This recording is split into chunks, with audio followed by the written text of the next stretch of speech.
जय हिंद साथियों, स्वागत है आपका हमारे YouTube channel general studies tricks में। साथियों, आज हम लोग 23 और 24 ऑफ नवंबर 2023 के डेली करंट अफेयर्स का एनालिसिस करेंगे। ये जो एनालिसिस होगा ये क्वेश्चन आंसर के फॉर्मेट में होगा ताकि चीज़ें ज़्यादा देर तक रिटेन हो पाएँ। ठीक है साथियों, तो ज़्यादा देर ना करते हुए हम लोग जंप करते हैं अपने पहले क्वेश्चन की ओर। साथियों, यहाँ पे बहुत बड़ी न्यूज़ है जिसको आपको ध्यान में रखना है। सुप्रीम कोर्ट की जो पहली विमेन जज थी, सुप्रीम कोर्ट की जो पहली विमेन जज थी, उनकी जो है डेथ हो गई है, जो कि काफ़ी इंपॉर्टेंट चीज़ हो जाती है हमारे एग्जाम पॉइंट ऑफ व्यू से। ठीक है, तो वो कौन थी? तो वो जस्टिस फातिमा बीवी थी, जिनका अपॉइंटमेंट 1985 में हुआ था, 1989 में एज फर्स्ट विमेन जज ऑफ सुप्रीम कोर्ट। ठीक है, तो याद रखना है आपको कि पहली सुप्रीम कोर्ट की जज कौन थी, विमेन जज की यहाँ बात हो रही है। ठीक है, पहली सुप्रीम कोर्ट की विमेन जज कौन थी? तो फातिमा बीवी थी। ठीक है, जस्टिस फातिमा बीवी थी। और ये कब सुप्रीम कोर्ट की जज बनी थी, आपको ये भी याद रखना है। तो ये 1989 में बनी थी। ठीक है, ध्यान दीजिएगा ये कब बनी थी साथियों, ये 1989 में बनी थी। और ये कहाँ की रहने वाली थी, आपको ये भी याद रखना है। तो ये थी केरला की। ठीक है, ये केरल की रहने वाली थी, यहाँ पे इनकी डेथ हुई है और यहीं पे इनका बर्थ भी हुआ था। ठीक है, तो ये केरल की रहने वाली हैं और इनकी जो ये केरल स्टेट से आती हैं। तो ध्यान रखना है आपको, तीन चीज़ें ज़रूर ध्यान रखनी है। पहली तो सुप्रीम कोर्ट की पहली विमेन जज कौन थी, तो जस्टिस फातिमा बीवी थी। दूसरा डायमेंशन है इस इन्फॉर्मेशन का कि ये 1989 में जो है सुप्रीम कोर्ट की जज बनी थी। ठीक है, हो सकता है आपसे यही पूछ लिया जाए कि इनको कब सुप्रीम कोर्ट के जज शिप पे एलिवेट किया गया था, तो 1989 में एलिवेट किया गया था। और ये किस स्टेट को बिलोंग करती हैं, और ये केरला स्टेट को बिलोंग करती हैं। ठीक है साथियों, आशा करते हैं आपको सारा डायमेंशंस क्लियर हुआ होगा। एक बार फिर आप देख लीजिए, पहली सुप्रीम कोर्ट विमेन जज जस्टिस फातिमा बीवी, कब ये सुप्रीम कोर्ट की जज बनी, 1989 में। और इनकी बर्थ प्लेस क्या है, तो केरला है। ठीक है, इससे ज़्यादा हमको नहीं लगता है आपसे इससे कोई क्वेश्चन फॉर्म होगा। ठीक है साथियों, आशा करते हैं यहाँ पे चीज़ें समझ में आ गई होंगी। बढ़ते हैं अपने नेक्स्ट क्वेश्चन की ओर साथियों। क्वेश्चन है साथियों आपके सामने, exercise AustraHind will be conducted where. ठीक है, where exercise AustraHind 2023 will be conducted. तो ऑस्ट्र हिंद जो मिलिट्री एक्सरसाइज है, नाम से ही समझ में आ रहा है कि ऑस्ट्रेलिया और इंडिया की है, ऑस्ट्रेलिया और हिंदुस्तान, मतलब ऑस्ट्रेलिया और इंडिया की है। तो वो कहाँ कंडक्ट होगी, आपको ये बताना है, डायरेक्ट सा क्वेश्चन है। ठीक है, तो साथियों इसका ऑप्शन है आपके लिए, पहला ऑप्शन है महाजन राजस्थान, सेकेंड ऑप्शन है पर्थ ऑस्ट्रेलिया, थर्ड ऑप्शन है उमरोई मेघालय, और फोर्थ ऑप्शन है साथियों कैनबरा ऑस्ट्रेलिया। तो इन चारों में से ऑस्ट्र हिंद 2023 एक्सरसाइज कहाँ हुई है, तो साथियों इसका सही आंसर है पर्थ में। ठीक है, पर्थ में जो ऑस्ट्रेलिया में है वहाँ पे ऑस्ट्र हिंद एक्सरसाइज जो कि हो रही है, कंडक्ट की जाएगी। ठीक है, और ये पिछले ही साल 2022 में पहली बार हुई थी, कहाँ पे, महाजन राजस्थान में। ठीक है, हो सकता है आपसे ये थोड़ा सा पूछ ले डीप में जाके कि अभी क्योंकि न्यूली इंस्टीट्यूटेड एक्सरसाइज है ये, तो हो सकता है आपसे पूछ ले कि ये कब एक्सरसाइज जो है इंस्टीट्यूट हुई है। ठीक है, तो ये सेकेंड एडिशन है इसका, ध्यान दीजिएगा, सेकेंड एडिशन है। पहला एडिशन जो है महाजन राजस्थान में हुआ था, और दूसरा एडिशन कहाँ हुआ है, पर्थ ऑस्ट्रेलिया में हुआ है। ठीक है, अब फिर नेक्स्ट जब 2024 में होगा तो फिर इंडिया में होगा, फिर 2025 में होगा तो ऑस्ट्रेलिया में होगा। तो ऐसे ऑल्टरनेट कंट्रीज में ये एक्सरसाइज कंडक्ट की जाएगी। ठीक है, alternatively in India and Australia. ठीक है, तो ध्यान दीजिएगा, ऑस्ट्रेलिया हिंद कहाँ हो रही है, पर्थ ऑस्ट्रेलिया में हो रही है। ठीक है, पर्थ ऑस्ट्रेलिया में हो रही है, आराम से याद हो जाएगा। इसके लिए हमको नहीं लगता आपको कोई ट्रिक की ज़रूरत होगी। ठीक है, ऑस्ट्रेलिया हिंद एक्सरसाइज कहाँ हो रही है, तो पर्थ ऑस्ट्रेलिया में हो रही है। कब आई थी, कब इंस्टीट्यूट हुई थी, तो 2022 में इंस्टीट्यूट हुई थी, और ये पहली बार कहाँ हुई थी, महाजन राजस्थान में हुई थी। ठीक है साथियों, आशा करते हैं चीज़ें समझ में आ गई होंगी। बढ़ते हैं अपने नेक्स्ट क्वेश्चन की ओर। नेक्स्ट क्वेश्चन है साथियों, in which city new education for new India campaign was launched. ठीक है, तो आपको बताना है new education for new India जो कैंपेन है, इसका नाम है कैंपेन का new education for new India. तो आपको ये बताना है ये किस सिटी में लॉन्च की गई थी। ठीक है साथियों, एकदम डायरेक्ट सा क्वेश्चन है, और आपके ऑप्शन है साथियों, पहला ऑप्शन है जलपाईगुड़ी, सेकेंड ऑप्शन है संबलपुर, थर्ड ऑप्शन है कोरबा, और फोर्थ ऑप्शन है आपके लिए गुवाहाटी। तो साथियों इसका सही आंसर है संबलपुर। ठीक है, संबलपुर ओडिशा में प्रेसिडेंट साहब है हमारी द्रौपदी मुर्मू जी, उन्होंने ये कैंपेन जो है लॉन्च किया था इन एसोसिएशन विद ब्रह्म कुमारीज। ठीक है, ये एक रिलीजियस एनजीओ मान सकते हैं जो मतलब कॉन्शियसनेस बढ़ाने के लिए काम करते हैं। ठीक है, तो उनके एसोसिएशन के साथ ये काम हुआ है, new education for new India campaign जो है लॉन्च किया गया था। कहाँ पे साथियों, याद रखिएगा संबलपुर में। ठीक है, तो इसको कैसे याद रखेंगे, आप एजुकेशन, जब आपको एजुकेशन मिलती है ना तब आप संभल जाते हैं, ठीक है, संभल जाते हैं। तो याद रखिएगा संभलपुर, संभलपुर, ठीक है। तो एजुकेशन जब मिलती है आपको, अच्छी एजुकेशन मिलती है तो क्या होता है, हम लोग संभल जाते हैं, ठीक है। हम लोग की रीजनिंग पावर बढ़ जाती है, हम लोग ऐसे मतलब हर चीज़ में रीज़न करते हैं, उसकी यूटिलिटी देखते हैं। ऐसे ही नहीं कुछ भी कोई बोल के चला गया तो उसको मान लिए, उसको पहले मतलब रीज़न करते हैं कि ये चीज़ सही है कि नहीं। तो ये संभाल देती है, ठीक है। तो जो संभालेगा कौन, एजुकेशन, ठीक है। तो वहीं से एजुकेशन कैंपेन लॉन्च किया गया है, ठीक है। किसके द्वारा, तो द्रौपदी मुर्मू जी के द्वारा ये किया गया है, ठीक है, जो कि हमारी प्रेसिडेंट साहिबा हैं, ठीक है। तो new education for new India कहाँ लॉन्च हुआ है, संभालपुर में, ठीक है, संभालपुर में, ठीक है। क्यों, क्योंकि एजुकेशन क्या करता है, हमको संभाल लेता है, इसलिए जो education, new education for new India है वो भी संभालपुर में है, ठीक है साथियों। और ये ओडिशा में है, याद रखिएगा ये कहाँ है, ये ओडिशा में है, ठीक है। तो इसको भी कैसे याद रखेंगे, संभाल के दिशा दे देता है, ठीक है, दिशा से याद रखेंगे ओडिशा, ठीक है साथियों। आशा करते हैं आपको ये करंट अफेयर की ट्रिक समझ में आ गई होगी, ठीक है। एजुकेशन से क्या होगा साथियों, एजुकेशन से पहली बात तो हम संभल जाएंगे और हमको एक निश्चित दिशा मिल जाएगी, ठीक है। दिशा से याद रखिएगा ओडिशा, और सिटी का नाम है यहाँ पे संबलपुर, ठीक है, संबलपुर, ठीक है साथियों। आशा करते हैं चीज़ें क्लियर हुई होंगी। बढ़ते हैं अपने नेक्स्ट करंट अफेयर की ओर। नेक्स्ट क्वेश्चन है साथियों, किसने 50,000 करोड़ रुपए माइनिंग रेवेन्यू अर्न किया है फाइनेंशियल ईयर 21-22 में। किस स्टेट ने, आपको बताना है, 50,000 करोड़ माइनिंग रेवेन्यू अर्न किया है फाइनेंशियल ईयर 2021-2022 में। आपके ऑप्शन हैं, पहला ऑप्शन है झारखंड, सेकेंड ऑप्शन है छत्तीसगढ़, थर्ड ऑप्शन है ओडिशा और फोर्थ ऑप्शन है उत्तर प्रदेश। तो साथियों इसका भी यही आंसर है ओडिशा, जिसके पहले अभी हम लोग ने देखा था ओडिशा के बारे में।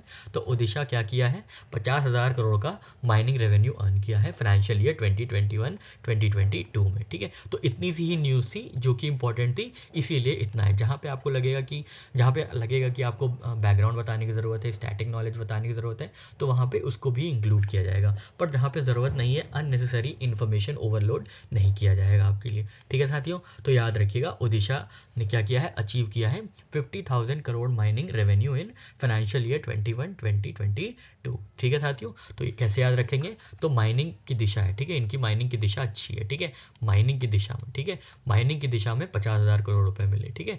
माइनिंग की दिशा में, दो दिशा से याद रखेंगे ओडिशा, ठीक है। और दिशा में क्या हुआ, दिशा कौन देता है, तो एजुकेशन देती है, ठीक है, एजुकेशन देती है। तो new education for new India campaign भी यहीं से लॉन्च हुआ था, कौन सी सिटी में, यहाँ की, ओडिशा की। तो अभी हम लोग ने देखा संभालपुर की, ठीक है, संबलपुर की, ठीक है, जो संभाल देती है संबलपुर, ठीक है, संबलपुर, ठीक है साथियों।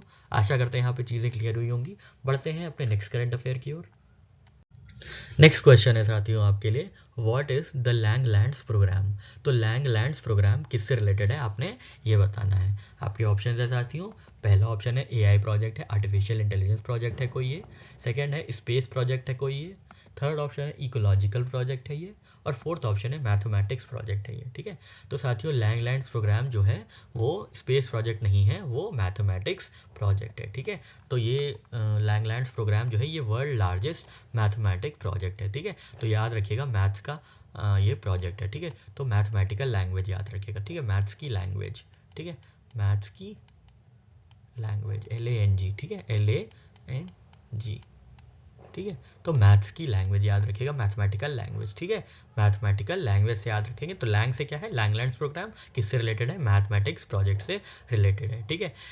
2018 में जो डॉक्टर लैंग लैंड्स है जिनके नाम पे ये प्रोजेक्ट है, उनको एबल प्राइज मिला था, ठीक है। एबल प्राइज क्या है, मैथमेटिक्स का एक तरीके से नोबेल प्राइज है, ठीक है। तो याद रखिएगा लैंग लैंड्स को 2018 में, डॉक्टर लैंग लैंड्स है जिनके नाम पे ये प्रोजेक्ट चल रहा है, उनको 2018 में एबल प्राइज से नवाजा गया था, ठीक है साथियों। तो याद रखिएगा मैथमेटिक्स लैंग, ठीक है, मैथमेटिक्स लैंग्वेज, ठीक है, मैथ्स की लैंग्वेज, मैथमेटिक्स लैंग्वेज। तो मैथमेटिक्स प्रोजेक्ट हो गया, और लैंग से क्या नाम है, लैंग से याद रखिए, लैंग्वेज से याद रखिएगा लैंग, ठीक है। तो लैंगलैंड्स प्रोग्राम जो है वो मैथ्स से एसोसिएटेड है, वर्ल्ड लार्जेस्ट मैथमेटिक्स प्रोजेक्ट है, ठीक है साथियों। आशा करते हैं आपको ये करंट अफेयर की ट्रिक समझ में आ गई होगी। बढ़ते हैं अपने नेक्स्ट करंट अफेयर की ओर। नेक्स्ट क्वेश्चन है साथियों, which region of Jammu and Kashmir has been bestowed with prestigious geographical indication for saffron, लिख लीजिएगा, मिस हो गया, ठीक है, फॉर सैफरन।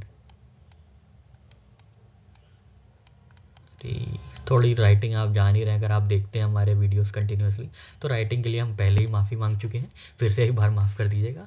तो साथियों पहला ऑप्शन है आपके लिए किश्तवाड़, सेकंड ऑप्शन है श्रीनगर, थर्ड ऑप्शन है जम्मू, और फोर्थ ऑप्शन है पुंछ। तो किस रीजन में जीआई टैग मिला है सेफरन को? किस region of Jammu and Kashmir के जीआई टैग मिला है सैफरन से रिलेटेड?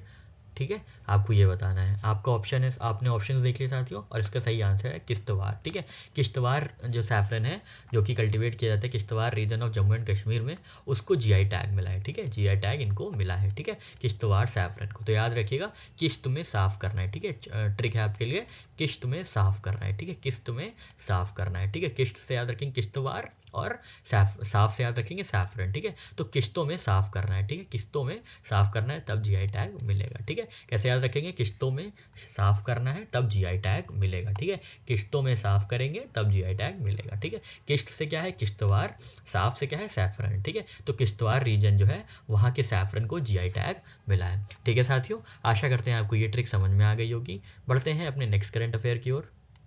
नेक्स्ट क्वेश्चन है साथियों, which of the following I N S मतलब navy ships is deployed in Mozambique to boost interoperability by Indian navy? ठीक है, तो किस नेवल शिप को मोजाम्बिक में डिप्लॉय किया गया है टू बूस्ट इंटर ऑपरेबिलिटी? ठीक है, ठीक है साथियों, तो मोजाम्बिक में किस नेवल शिप को डिप्लॉय किया गया है इंटर ऑपरेबिलिटी के लिए, आपको ये बताना है। तो आपके ऑप्शन है साथियों, पहला ऑप्शन है आईएनएस किरपान, सेकेंड ऑप्शन है आईएनएस सुमेधा, थर्ड ऑप्शन है साथियों आईएनएस सिंह, और फोर्थ ऑप्शन है आईएनएस कलवरी। ठीक है, तो इनमें से कौन किसको डिप्लॉय किया गया है मोजाम्बिक में, आपको ये बताना है। ठीक है, तो साथियों इसका सही आंसर है आईएनएस सुमेधा। ठीक है, आईएनएस सुमेधा को डिप्लॉय किया गया है मोजाम्बिक में, जो कि बूस्ट करेगा इंटर ऑपरेबिलिटी। ठीक है साथियों, इसको कैसे याद रखेंगे? तो सुमेधा का मोजा खो गया। ठीक है, सुमेधा का मोजा खो गया। ठीक है, याद रखिएगा सुमेधा का मोजा। ठीक है, सुमेधा का मोजा, किसका मोजा खोया है? सुमेधा का मोजा खो गया। ठीक है, सुमेधा का मोजा खो गया है। ठीक है साथियों, तो आईएनएस सुमेधा को कहाँ डिप्लॉय किया गया है? मोजाम्बिक में। ठीक है, मोजाम्बिक में डिप्लॉय किया गया है। ठीक है साथियों, आशा करते हैं आपको ये करंट अफेयर की ट्रिक समझ में आ गई होगी। बढ़ते हैं अपने नेक्स्ट करंट अफेयर की ओर। नेक्स्ट क्वेश्चन है साथियों, which of the following state launches water smart kit campaign for youth water conservation awareness? किस स्टेट ने लॉन्च किया है water smart kit campaign for youth conservation awareness? ठीक है, तो किस स्टेट ने लॉन्च किया है ये आपको बताना है, वाटर स्मार्ट किट कैंपेन, ताकि जो यूथ है वो वाटर कंजर्वेशन के लिए अवेयरनेस हो और कॉन्शियस हो। ठीक है साथियों, आपके ऑप्शन है साथियों, पहला ऑप्शन है असम, सेकेंड ऑप्शन है सिक्किम, थर्ड ऑप्शन है मेघालय, और फोर्थ ऑप्शन है त्रिपुरा। तो इन चारों में से किसने water smart kit campaign launch किया है? तो साथियों इसका सही आंसर है मेघा ने। ठीक है, मेघालय ने ये लॉन्च किया है। ठीक है, तो याद रखिएगा मेघा जो है स्मार्ट किट है। ठीक है, मेघा जो है क्या है? वाटर स्मार्ट किट है। ठीक है, तो मेघालय ने लॉन्च किया है water smart kit campaign for youth water conservation awareness. ठीक है, तो कौन स्मार्ट किट है साथियों? मेघा स्मार्ट किट है। ठीक है, मेघा जो है स्मार्ट किट है। ठीक है, वाटर स्मार्ट किट है। तो ऐसे याद रखेंगे कि मेघालय ने लॉन्च किया है क्या? Water smart kit campaign. ठीक है साथियों, आशा करते हैं चीज़ें क्लियर हुई होंगी। बढ़ते हैं अपने नेक्स्ट करंट अफेयर की ओर साथियों। यहाँ पे साइक्लोन मिचवांग की बात हो रही है। ठीक है, मिगजॉम इसका नाम है एक्चुअली मिगजॉम। ठीक है, तो याद रखिएगा इसको नाम किसने दिया है? तो म्यांमार ने इसको नाम दिया है। ठीक है, मिगजॉम, जो मिगजॉम है ये प्रोनाउंस किया जाता है, मतलब ये जो लिखा है इसको प्रोनाउंस किया जाता है इसे मिगजॉम। ठीक है, मिगजॉम। ठीक है, तो याद रखिएगा मिगजॉम किसने नाम दिया है? तो म्यांमार ने नाम दिया है। ठीक है, म्यांमार ने नाम दिया है मिगजॉम। ठीक है, तो एम से म्यांमार और एम से ही मिगजॉम, ऐसे याद करने के लिए है। वैसे तो मालदीव से आप कंफ्यूज हो सकते हैं, पर आपको कंफ्यूज नहीं होना है कि यहाँ पे जो है मिगजॉम जो किसने नाम दिया है? म्यांमार ने नाम दिया है। ठीक है, म्यांमार ने नाम दिया है मिगजॉम। ठीक है साथियों, इजी से था, 2-3 बार देखेंगे आपको याद हो जाएगा। ठीक है साथियों, चलिए बढ़ते हैं अपने नेक्स्ट करंट अफेयर की ओर। नेक्स्ट क्वेश्चन है साथियों, who received 6 year cricket ban from international cricket council? तो आईसीसी ने किसको 6 साल के लिए बैन कर दिया है? किस प्लेयर को, आपको ये बताना है। ठीक है, आपके ऑप्शन है साथियों, पहला ऑप्शन है तमीम इकबाल, थर्ड ऑप्शन है ट्रेंट बोल्ट, अच्छा सेकेंड ऑप्शन था ट्रेंट बोल्ट, थर्ड ऑप्शन है मार्लन सैमुअल्स, और फोर्थ ऑप्शन है शाहीन अफरीदी।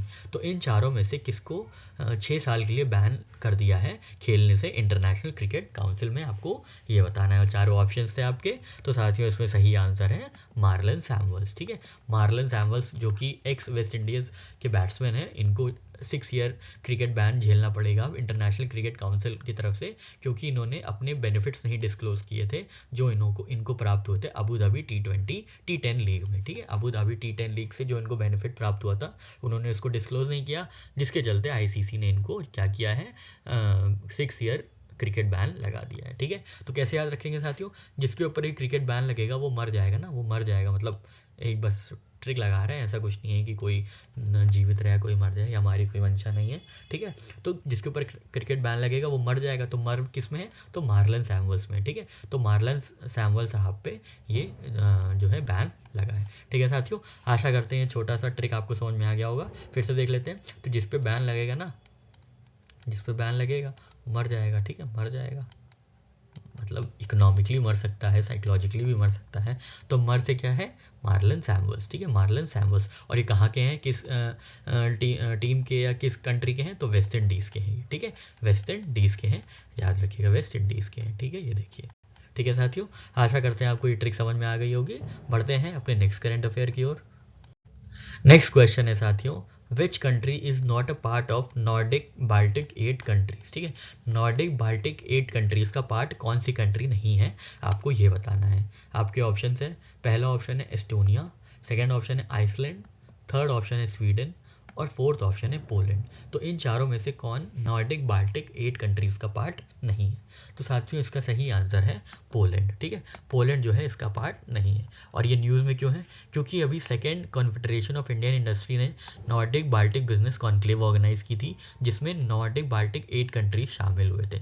ठीक है, तो इसमें कौन कौन सी कंट्रीज थी, इसमें थी Denmark, Estonia, Finland, Iceland, Latvia, Lithuania, Norway और स्वीडन। ठीक है, आपको क्या करना है, आपको जाके इन सारे लोग की, इन सारी कंट्रीज़ की करेंसी देखनी है, करेंसी देखनी है और कैपिटल देखनी है। ठीक है, और याद भी रखना है कि नॉर्डिक बाल्टिक कंट्रीज़ में कौन सी कंट्रीज़ आती हैं। ठीक है, कौन कौन सी है, Denmark, Estonia, Finland, Iceland, Latvia, Lithuania, Norway और स्वीडन। ठीक है, और ये जो ये बिजनेस कॉन्क्लेव हुआ था, किसने ऑर्गेनाइज किया था, तो कॉन्फेडरेशन ऑफ इंडियन इंडस्ट्री ने ऑर्गेनाइज किया था, न्यू दिल्ली में ये हुआ था। ठीक है, तो याद रखिएगा नॉर्डिक बाल्टिक 8 कंट्रीज में पोलैंड नहीं आता, बाकी सब आता है, बाकी मतलब ये सारी कंट्रीज आती हैं। ठीक है साथियों, आशा करते हैं चीज़ों में क्लैरिटी हो गई होगी। बढ़ते हैं अपने नेक्स्ट करंट अफेयर की ओर। नेक्स्ट क्वेश्चन है साथियों, which of the following introduced stop clock in its sporting events. ठीक है, तो स्टॉप क्लॉक का प्रोविजन किस स्पोर्टिंग इवेंट ने, किस इंस्टीट्यूशन ने लगाया है या लाया है, नया इंट्रोड्यूस किया है। ठीक है, किस इंस्टीट्यूशन ने अपने स्पोर्टिंग इवेंट्स में स्टॉप क्लॉक का प्रोविजन जो है इंट्रोड्यूस किया है, आपको ये बताना है। आपके ऑप्शन है, पहला ऑप्शन है international hockey council, second option है international cricket council, third option है इंटरनेशनल बैडमिंटन काउंसिल और फोर्थ ऑप्शन है इंटरनेशनल स्क्वॉश काउंसिल। तो साथियों इसका सही आंसर है इंटरनेशनल क्रिकेट काउंसिल। तो आईसीसी ने अभी स्टॉप क्लॉक ले आया है, जिसके चलते क्या होगा, अगर डिले होता है ओवर फेंकने में, बॉल डालने में, ओवर्स में डिले होता है, तो उस टीम को 5 रन की पेनल्टी दी जाएगी। ठीक है, 5 रन की पेनल्टी होगी। ठीक है, if the bowler fails to bowl the next over within 60 seconds after the completion of previous over for the third time in an innings. ठीक है, तीसरी बार ये लागू होगा। अगर 3 बार से ज़्यादा हो जाता है कि 60 सेकेंड के अंदर, 1 मिनट के अंदर बॉलर बॉल नहीं डालता है, तो 5 रन की पेनल्टी लग जाएगी। ठीक है, इसी को कहते हैं, क्या कहते हैं, इसी को स्टॉप क्लॉक कहते हैं। तो ध्यान दीजिएगा, आईसीसी लाई है स्टॉप क्लॉक का जो है प्रोविज़न अपने स्पोर्टिंग इवेंट्स में। ठीक है, अपने क्रिकेटिंग इवेंट्स में। ठीक है साथियों, आशा करते हैं चीज़ों में क्लैरिटी हुई होगी। बढ़ते हैं अपने नेक्स्ट करंट अफेयर की ओर। नेक्स्ट क्वेश्चन है साथियों, which body conducted state educational achievement survey. State educational achievement सर्वे किस बॉडी ने कंडक्ट किया था, आपको ये बताना है। आपके ऑप्शन हैं, पहला ऑप्शन है हर्ष, सेकेंड ऑप्शन है परीक्षा, थर्ड ऑप्शन है समीक्षा और फोर्थ ऑप्शन है परख। ठीक है, इन चारों में से किसने स्टेट एजुकेशनल अचीवमेंट सर्वे जो है कंडक्ट किया था, आपको ये बताना है। साथियों आपने ऑप्शन देखा और इसका सही आंसर है परख। ठीक है, परख जो है एनसीईआरटी की एक बॉडी है जो कि ये सर्वे कंडक्ट करती है, स्टेट एजुकेशनल अचीवमेंट सर्वे। ठीक है, कौन कौन सी क्लास के, तो 3rd, 6th और 9th के, to identify areas where learning needs improvement. ठीक है, तो जहाँ जहाँ पे लर्निंग को इम्प्रूवमेंट चाहिए वहाँ वहाँ के एरियाज़ को वो आइडेंटिफाई करते हैं। तो ध्यान दीजिएगा किसने ये ऑर्गेनाइज किया था, तो ये परख ने कंडक्ट किया था। ठीक है, ये स्टेट एजुकेशनल अचीवमेंट सर्वे किसने कंडक्ट किया था, तो परख ने कंडक्ट किया था। था, ठीक है, स्टेट एजुकेशनल अचीवमेंट सर्वे। तो एजुकेशनल अचीवमेंट की परख है, ठीक है, एजुकेशनल अचीवमेंट को परखना था, ठीक है, एजुकेशनल अचीवमेंट को क्या करना था, परखना था, ठीक है, ना इसकी समीक्षा करनी थी, ना इसकी परीक्षा लेनी थी, और हर्ष से तो कोई मतलब ही नहीं है, ठीक है, तो इसको परखना था, इसलिए परख बॉडी है, ठीक है। परख बॉडी अभी इसी साल जनवरी शायद 2023 में जो है नोटिफाई की गई थी, ठीक है, इसी साल बॉडी ये आई थी परख, ठीक है। और ये क्या है, ये एनसीईआरटी के अंदर आती है, ठीक है, ये एनसीईआरटी के अंदर आती है, जो नेशनल असेसमेंट रेगुलेटर है, ठीक है। तो परख क्या है, नेशनल असेसमेंट रेगुलेटर है, जिन्होंने अभी स्टेट एजुकेशनल अचीवमेंट सर्वे को कंडक्ट किया था। कौन कौन से क्लासेस थे, 3rd 6th और 9th, ठीक है साथियों।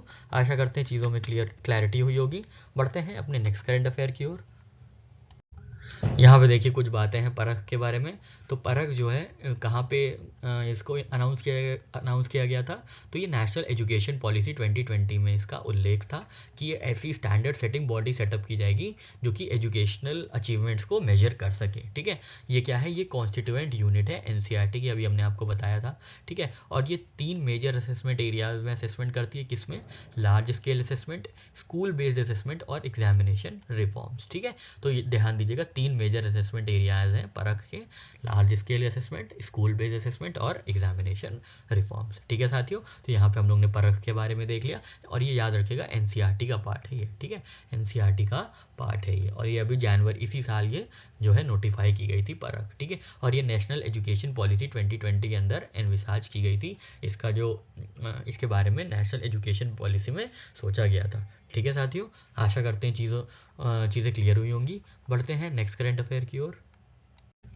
नेक्स्ट क्वेश्चन है साथियों, how many Indian case studies to be featured on United Nations World Tourism Organization list, ठीक है। तो कितनी केस स्टडीज इंडियन से इंक्लूड की गई हैं यूनाइटेड नेशंस की वर्ल्ड टूरिज्म ऑर्गेनाइजेशन लिस्ट में, ठीक है। आपको बताना है यूनाइटेड नेशंस की वर्ल्ड टूरिज्म ऑर्गेनाइजेशन लिस्ट जो है उसमें कितनी इंडियन केस स्टडीज़ को इंक्लूड किया गया है। आपके ऑप्शन है 2, 3, 4, 5, ठीक है। ये 4 ऑप्शन आपके सामने 2, 3, 4, 5। तो आपको बताना है यूनाइटेड नेशंस की वर्ल्ड टूरिज्म ऑर्गेनाइजेशन की लिस्ट में कितनी इंडियन केस स्टडीज़ को इंक्लूड किया गया है।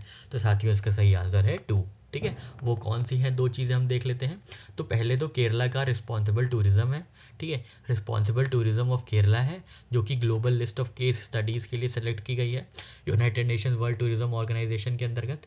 और दूसरा है महाराष्ट्र की तदोबा अंधेरी टाइगर रिजर्व, ठीक है, Tadoba Andhari tiger reserve project, जो कि अदर इंडियन केस स्टडी है to be featured in this WTO list. तो ध्यान दीजिएगा ये बहुत इंपॉर्टेंट है साथियों, ठीक है। रिस्पॉन्सिबल टूरिज्म ऑफ केरला और तदोबा अंधेरी टाइगर रिजर्व जो है ये इंक्लूड किए गए हैं, ठीक है। तो टूरिज्म की बात हो रही है ना, तो याद रखिएगा इसमें से 2 टी याद रखिएगा, ठीक है।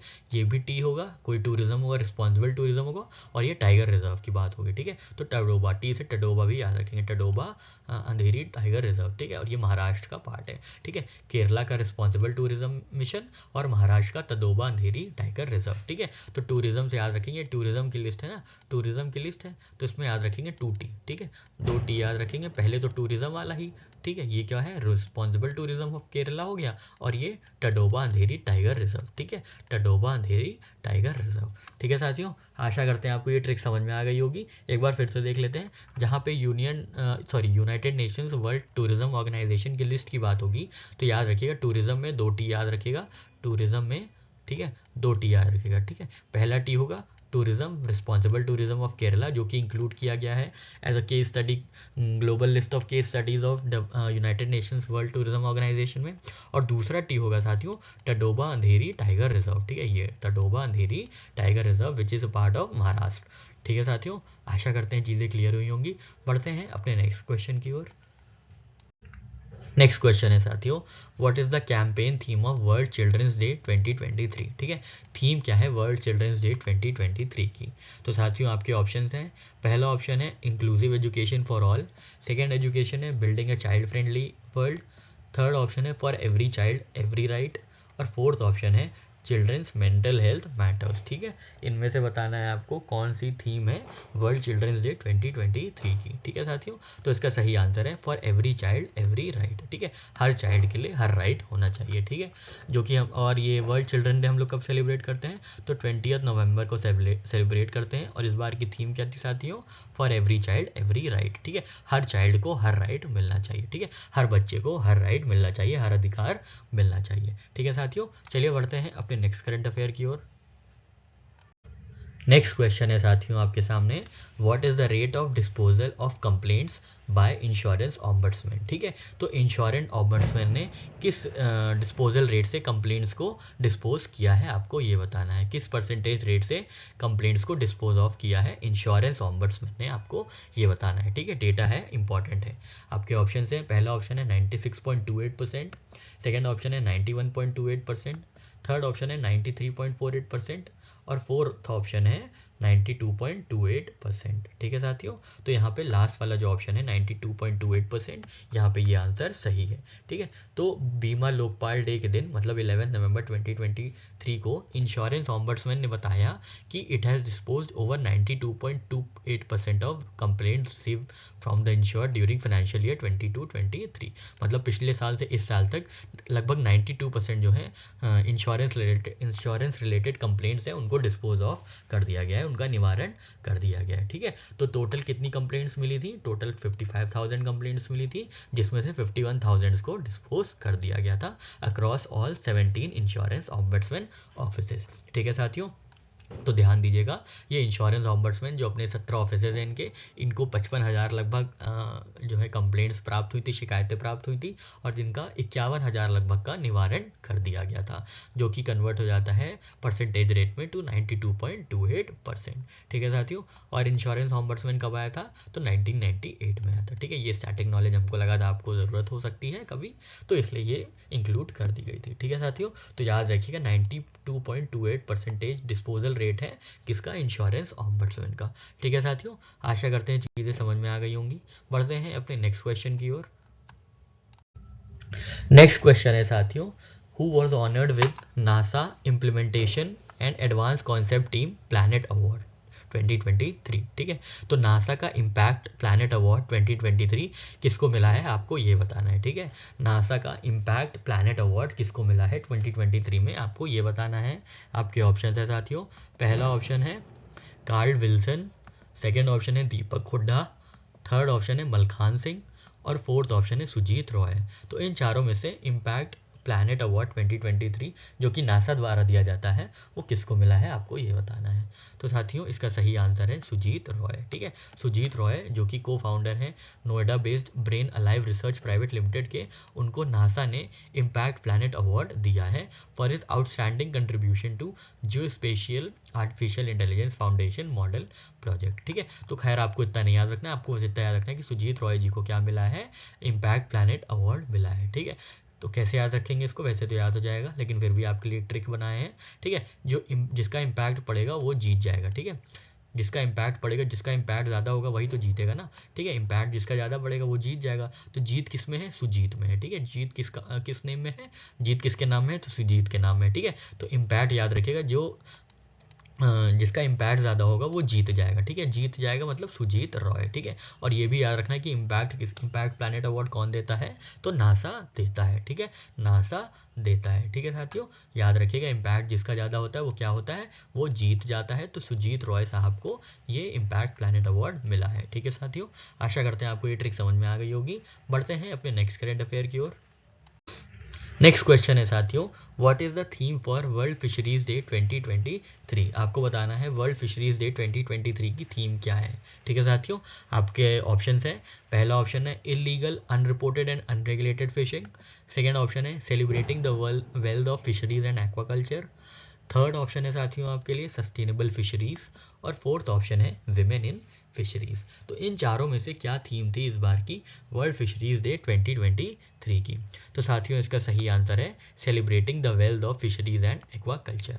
ठीक है, तो हम लोग फिशरीज डे सेलिब्रेट करते हैं 21 नवंबर को। ठीक है, 21 नवंबर को हम लोग फिशरीज डे सेलिब्रेट करते हैं और इस बार की थीम थी साथियों celebrating the wealth of fisheries and aquaculture. ठीक है, celebrating the wealth of fisheries and aquaculture. ठीक है साथियों, तो एक दो बार देखेंगे आपको याद हो जाएगा, जहाँ पे फिशरीज और एक्वाकल्चर साथ साथ में होंगे वही इस बार की थीम हो जाएगी। ठीक है, जनरली ऐसा नहीं होगा कि इतनी ज़्यादा टिपिकल आपको कंफ्यूजिंग दे दें कि चारों ही ऑप्शन में फिशरीज और एक्वाकल्चर साथ साथ दें। ठीक है, तो याद रखिएगा फिशरीज और एक्वाकल्चर साथ साथ होंगे तो वही थीम हो जाएगी। ठीक है साथियों, आशा करते हैं चीज़ें क्लियर हुई होंगी।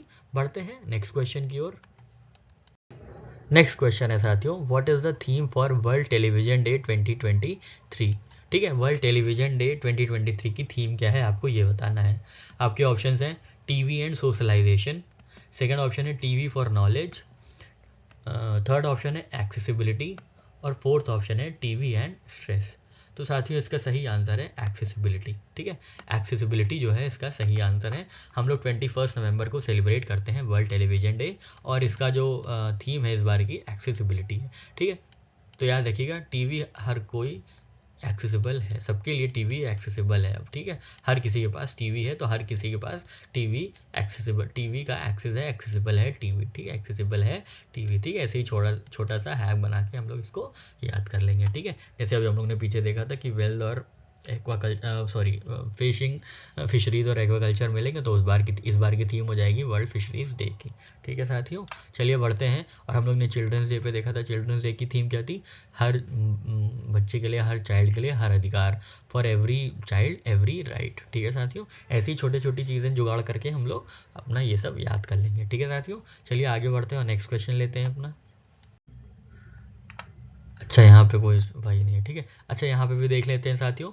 वर्ल्ड हेरिटेज वीक जो है उसकी थीम है हेरिटेज चेंजेस। ठीक है, वर्ल्ड हेरिटेज डे की थीम क्या है, वीक की, वर्ल्ड हेरिटेज वीक की क्या थीम है, तो हेरिटेज चेंजेस। ठीक है, हेरिटेज चेंजेस। ठीक है, हेरिटेज चेंजेस। ठीक है, छोटी सी है, स्मॉल सी एकदम याद रहेगी। हेरिटेज क्या होती है, चेंज होती रहती है। ठीक है साथियों, ये कब से कब तक सेलिब्रेट की जाती है, तो नवंबर 19 से नवंबर 25 तक ये सेलिब्रेट की जाती है। ठीक है, तो थीम क्या है इसकी, हेरिटेज चेंजेस। ठीक है साथियों, चलिए बढ़ते हैं नेक्स्ट क्वेश्चन की ओर।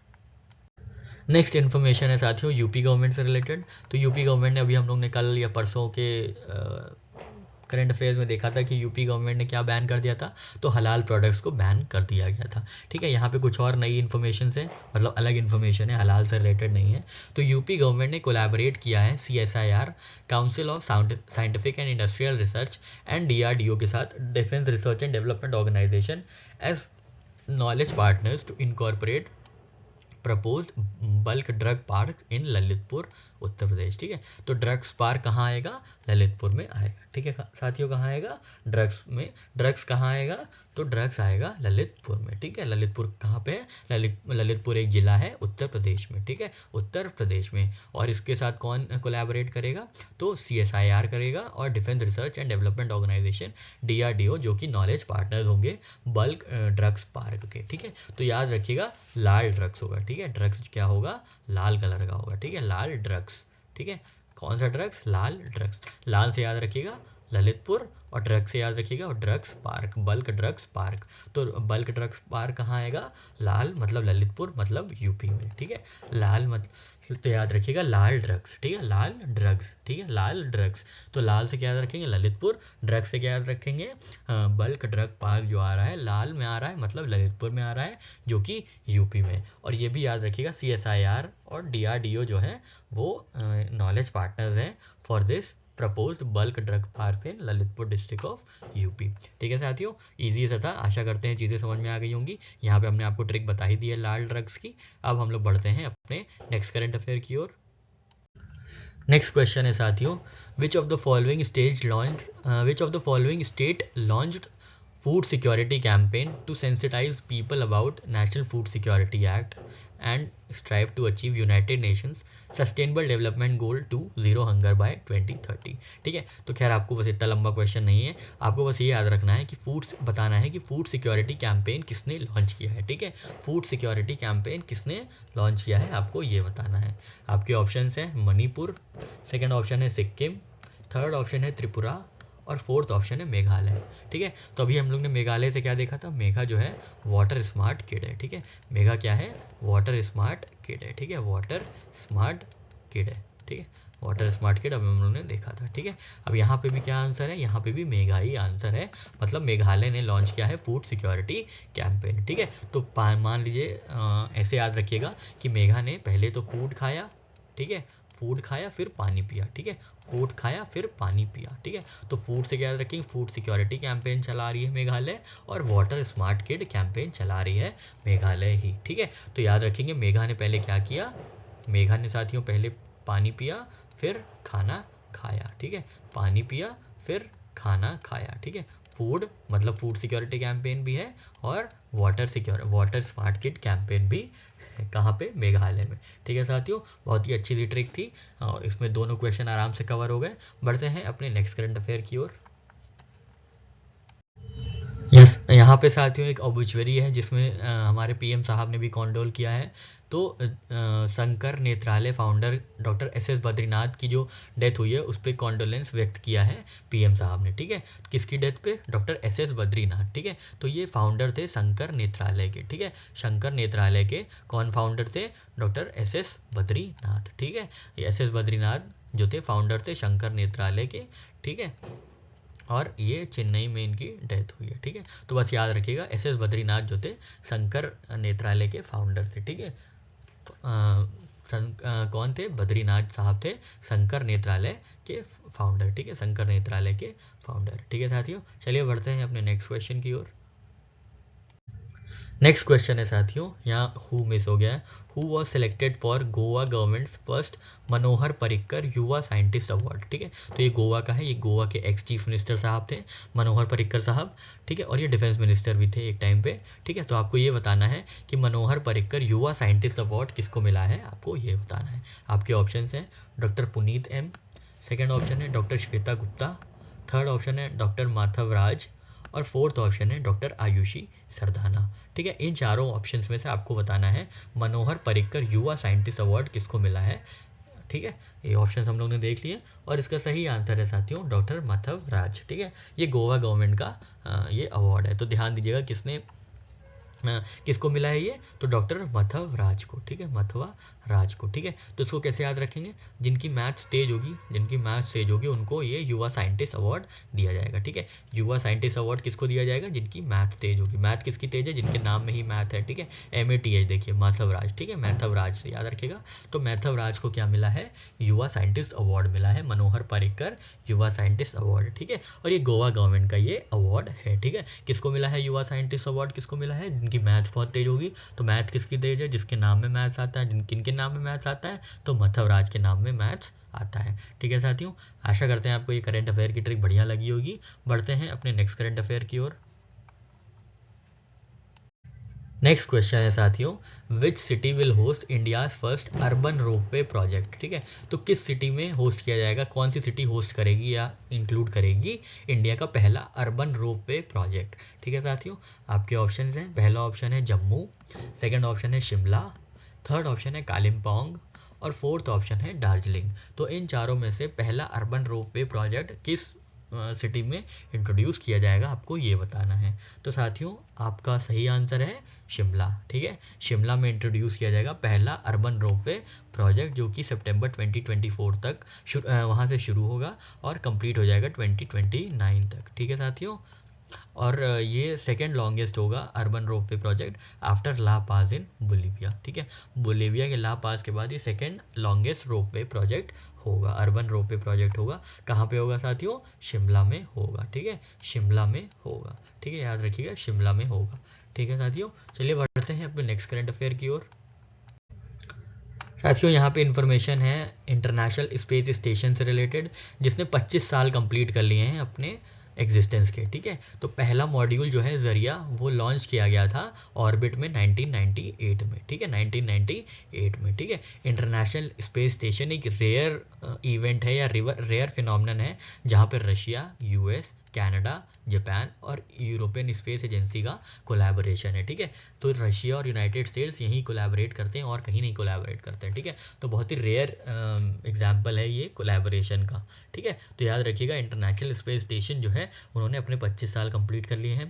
पहला मॉड्यूल कौन सा था? तो पहला मॉड्यूल था जरिया। ठीक है, जरिया। अब इसको चाहे जो बुलाए, हम तो जरिया ही बोलेंगे, जरिया जो भी बोलना हो याद रखिएगा जरिया है। ठीक है, और ये कहाँ पे स्थित है? तो यहाँ पे ये अर्थ के ऑर्बिट में 400 किलोमीटर पे स्थित है। ठीक है, लो अर्थ ऑर्बिट में ये स्थित है। ठीक है, 400 किलोमीटर्स पे। ठीक है, तो आईएसएस जो है इंटरनेशनल स्पेस स्टेशन, तो यहाँ पे 15 पार्टनर कंट्रीज जो हैं, इनसे ज़्यादा कंट्रीज जो हैं अपना कोलैबोरेट करती हैं स्पेस की चीज़ें जानने के लिए, स्पेस से रिलेटेड डिस्कवरीज के लिए। ठीक है साथियों, और ये जो प्रोजेक्ट था ये ब्रेन चाइल्ड था, इसको शुरू किया था रोनाल्ड रीगन साहब ने, जो कि 1984 में ही ये चीज़ प्रपोज कर चुके थे। ठीक है, जो कि क्या करेगा? Space craft cooperation with other few countries. ठीक है, तो रोनाल्ड रीगन साहब का ये आइडिया था। पहला मॉड्यूल कौन सा था? पहला मॉड्यूल जरिया था। ठीक है, कहाँ पे स्थित है? तो 400 किलोमीटर में स्थित है। कब क्या सेलिब्रेट किया जा रहा है? तो 25 साल इसके सेलिब्रेट किए जा रहे हैं। ठीक है साथियों, आशा करते हैं सारी चीज़ें क्लियर हुई होंगी। बढ़ते हैं अपने नेक्स्ट करंट अफेयर की ओर। नेक्स्ट क्वेश्चन है साथियों, rapid innovation and startup expansion is partnership with which of the following country. ठीक है, तो rapid innovation and startup expansion किस कंट्री के साथ ये पार्टनरशिप की गई है, आपको ये बताना है। आपके ऑप्शन हैं, पहला ऑप्शन है पाकिस्तान, सेकेंड ऑप्शन है थाईलैंड, थर्ड ऑप्शन है ऑस्ट्रेलिया और फोर्थ ऑप्शन है यूनाइटेड स्टेट्स। ठीक है, तो साथियों इसका सही आंसर है ऑस्ट्रेलिया। ठीक है, ऑस्ट्रेलिया के साथ ये पार्टनरशिप की जा रही है, जिसमें अटल इनोवेशन मिशन, नीति आयोग ने एक्सेलरेटर प्रोग्राम जिसका नाम है rapid innovation and startup expansion को लॉन्च किया है ऑस्ट्रेलियन काउंटर पार्ट के साथ। ठीक है, ऑस्ट्रेलियन काउंटर पार्ट के साथ ये शुरू हुआ है। ठीक है, और इसमें ग्रांट कितना है? इसमें इतना ग्रांट है ये, और ये नॉन इक्विटी ग्रांट है। ठीक है साथियों, ध्यान दीजिएगा। और ये जो एक्सेलरेटर प्रोग्राम है ये 9 मंथ्स तक चलेगा। ठीक है, यहाँ पे 3 चीज़ें, ड्यूरेशन, कितना मनी मिलेगा एज नॉन इक्विटी ग्रांट, और किसके साथ किया गया? तो ऑस्ट्रेलिया के साथ ये किया गया है, राइज। ठीक है, राइज विद ऑस्ट्रेलिया। ठीक है, rise with Australia.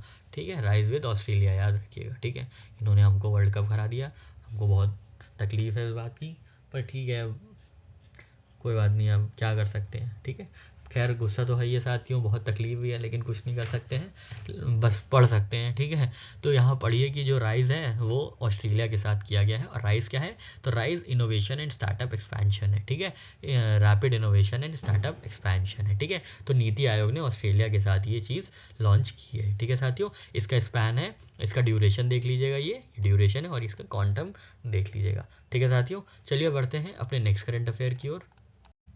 Next question है साथियों, साथी इस प्रोग्राम बाय, साथी जो प्रोग्राम हो किसने लॉन्च किया है, आपको ये बताना है। आपके ऑप्शन है साथियों, आईआईटी गुवाहाटी, सेकंड ऑप्शन है आईआईटी कानपुर, थर्ड ऑप्शन है आईआईटी मद्रास और फोर्थ ऑप्शन है आईआईटी बॉम्बे। तो इन चारों में से किसने साथी प्रोग्राम लॉन्च किया है, आपको ये बताना है। तो साथियों इसका सही आंसर है आईआईटी कानपुर। ठीक है, आईआईटी कानपुर ने साथी प्रोग्राम लॉन्च किया है। और ये क्या मतलब है इसका? तो ये एंट्रेंस एग्जाम प्रिपरेशन पोर्टल है। ठीक है, एंट्रेंस एग्जाम प्रिपरेशन पोर्टल है। साथी का फुल फॉर्म क्या है? Self assessment test and help for entrance exams. ठीक है, तो लास्ट में याद है ना एंट्रेंस एग्जाम, डबल ई, तो बस याद रखिएगा ये एंट्रेंस एग्जाम से रिलेटेड है। ठीक है, तो एंट्रेंस एग्जाम से रिलेटेड है, तो आप याद रखिएगा ये एंट्रेंस एग्जाम से रिलेटेड। और किसने लॉन्च किया है? आईआईटी कानपुर ने लॉन्च किया है। ठीक है, आईआईटी कानपुर ने लॉन्च किया है। ठीक है, आईआईटी कानपुर ने ये लॉन्च किया है। ठीक है, याद रखिएगा आईआईटी कानपुर ने लॉन्च किया है मिनिस्ट्री ऑफ एजुकेशन के साथ। ठीक है, ओपन लर्निंग प्लेटफॉर्म है जहाँ पे एंट्रेंस एग्जाम की प्रिपरेशन होती है और एआई पर्सनलाइज्ड डायरेक्टिव्स भी मिलते हैं। ठीक है, तो किसने लॉन्च किया है साथियों? कानपुर ने लॉन्च किया है। ठीक है साथियों, आईआईटी कानपुर ने। ठीक है साथियों, बढ़ते हैं अपने नेक्स्ट क्वेश्चन की ओर। नेक्स्ट क्वेश्चन है साथियों, which of the following approves marriage equality bill. तो किस कंट्री ने अप्रूव किया है मैरिज इक्वालिटी बिल? ठीक है, मैरिज इक्वालिटी बिल किस कंट्री ने इंट्रोड्यूस किया है, अप्रूव किया है, आपको ये बताना है। आपके ऑप्शन हैं, पहला ऑप्शन है थाईलैंड, सेकेंड ऑप्शन है ऑस्ट्रेलिया, थर्ड ऑप्शन है टर्की और फोर्थ ऑप्शन है आइसलैंड। ठीक है, इन चारों में से किस कंट्री ने अप्रूव किया है मैरिज इक्वालिटी बिल। तो साथियों इसका सही आंसर है थाईलैंड, ठीक है। थाईलैंड ने इंट्रोड्यूस किया है मैरिज इक्वालिटी बिल, ठीक है।